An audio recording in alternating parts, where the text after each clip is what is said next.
And just I want to just touch on this as well, Louise. We'll give different perspectives on this, I suppose.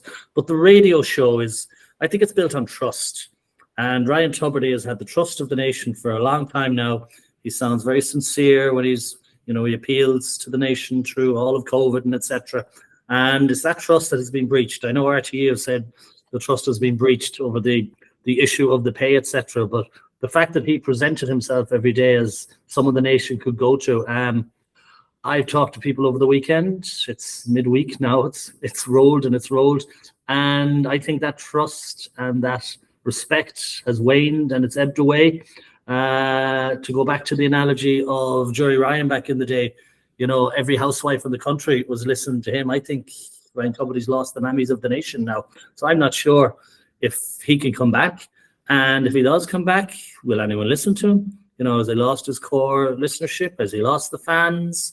Has he lost the people that used to, wait on every word he said, that would turn up ironically at sponsorship events I'd be delighted to see him presenting awards and that. So if he has lost that trust, that faith, that sense of empathy with people, I'm not sure if he can go back on the radio show at all. That's another issue.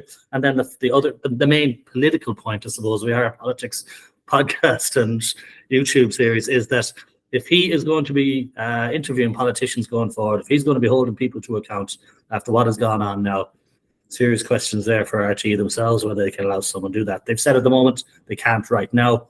What's going to change come September if he comes back and he's going to have politicians, public figures, which he has now and again on his shows. He does have social issues. Tough one, guys, isn't it? Yeah, I think you're right, Ferghal. I think the trust has been lost in Ryan, but I think more importantly, trust has been lost in RTE in general. And I think that's really worrying. And I think there's going to be real questions over the next couple of months as to how RTE has approached this and the measures that they took.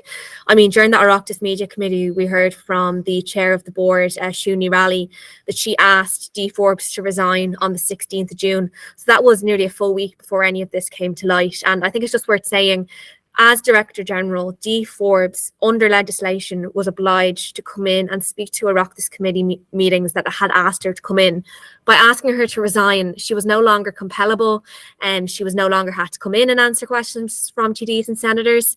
And during that meeting, Shuni Rally said to Fine Gael's Brendan Griffin that question, it didn't even cross their minds. They didn't even think that by asking her to resign, they were effectively giving her an out from coming in front of the Oireachtas and answering questions. And she's a central character in this. There's no other way of putting it. The Grant Thornton Review has said it.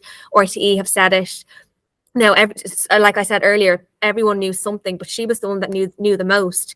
So they were making her exempt from coming into this committee, and it kind of beggars belief. And the fact that wasn't even thought of when they asked her to resign, it's just, my mind is blown, to be honest. I actually think that was the most shocking thing from the whole meeting. I couldn't believe it when they said it, and the fact that it wasn't even given thought to, it just blows my mind. So I really think they need to look at the culture and the governance and the accountability, because I mean, the TDs and the senators, the senators aren't elected, but the TDs are, and they are there representing the normal people. They're there representing their constituents, and they want to ask questions on the taxpayers' behalf. And to hand D. Forbes a get out of jail card effectively, you have to question what the thought process was there.